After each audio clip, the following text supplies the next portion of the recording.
So now in this video, we're going to take a look mostly at this LED. So I abused this LED. I accidentally put too much current through it. So it has joined my bag full of abused LEDs. So these are all red. I mostly only had red for a long time. And here's multicolor ones. If you see me having multicolor ones, I keep these separate because so far I have not abused any of these, but this green one came out of this baggie. So I really recommend different size baggies, and also these baggies, they accept permanent marker pretty well on them. It holds pretty good. I haven't tried to rub it off yet, and yeah, it doesn't even look like it's gonna rub off. So anyways, let's get to the video. I know I abused this LED. These LEDs I have not used yet, so I don't put LEDs back into the containers once I use them. Also, there is the forward voltage that's going to come into play in this video. So the green LED blocks more voltage than the red LED while it is forward biased and lit up. So using the same protection resistor and voltage and whatnot, it's going to be harder to damage the green LED, and that's unfortunately what I did in an earlier video. I was measuring current, and we're going to be measuring current in this video, and I accidentally missed the resistor with this LED. So this is a brand new one. First we're going to look at the brand new one, and then we're going to short circuit the brand new one and look at it again. So now zoom back, these alligator clips come from my power supply there, and I just clip them to a jumper and have the black and blue one to the blue rail, the red one to the red rail. I have it set to 5 volts, so we will look at that. That is what I put too much current through in the earlier video. So it's just a dial. It's not, the display voltage is not very accurate, but there we can see at the rail now we have 5 volts. And I also limited the current, so don't do this normally, but if you absolutely know current is limited to a safe level, we're going to go to milliamps.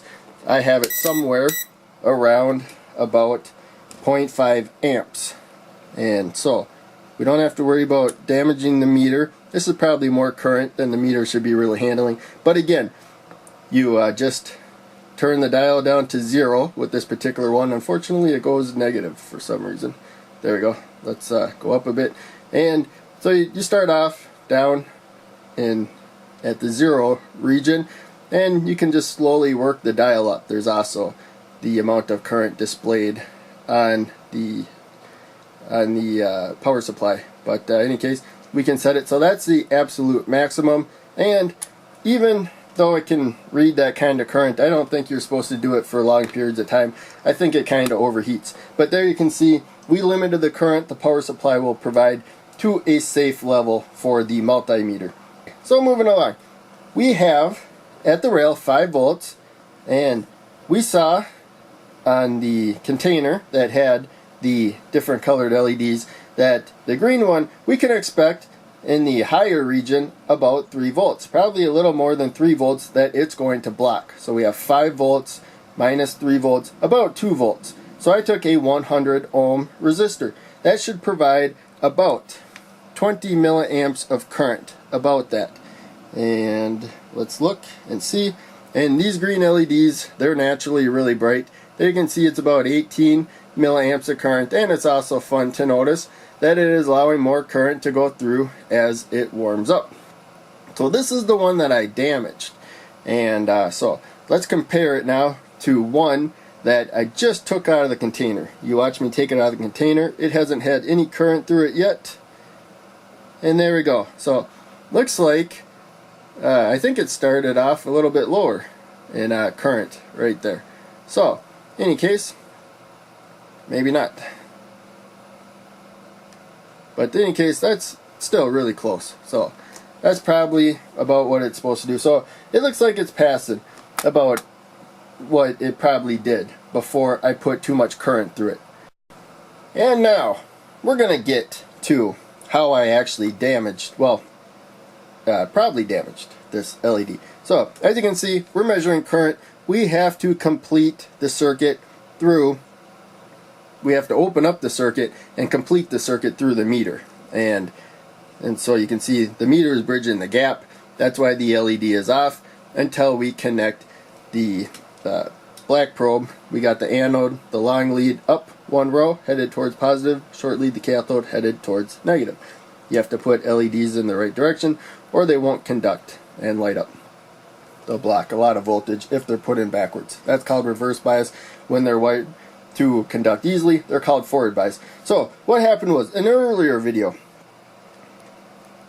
I was going to measure the current going through the resistor and the LED, but unfortunately I skipped the resistor. I had kind of different wiring, and so now I'm going to go just the power supply. We saw there's 5 volts up to 500 milliamps of current.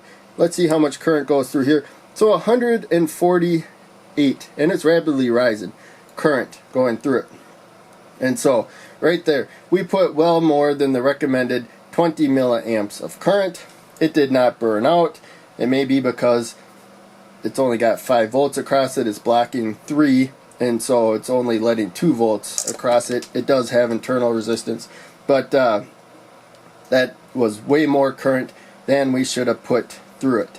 But even after we do that, it looks like so far now it's got a higher voltage right there, 19. So yeah, that was definitely higher, the amount of current going through it. So it's not limiting current as well as it was before.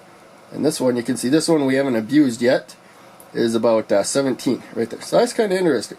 19. So let's do that a little bit more.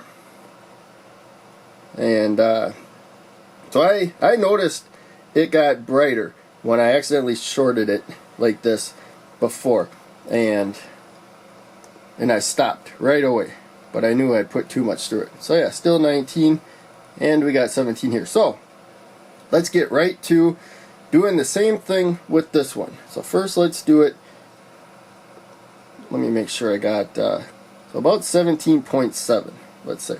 Let's do a quick burst.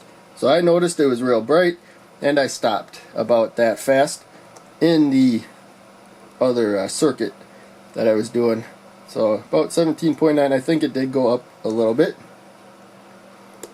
And so yeah, this might be why the fresh LED had a little less current going through it than the one I knew I had burnt out. Right there, yeah, 18.3. So yeah, looks like it goes up a little bit. So that may be one way to tell if you abused them or whatnot. But in any case, now I have 2 green LEDs to add to my more abused pile right there.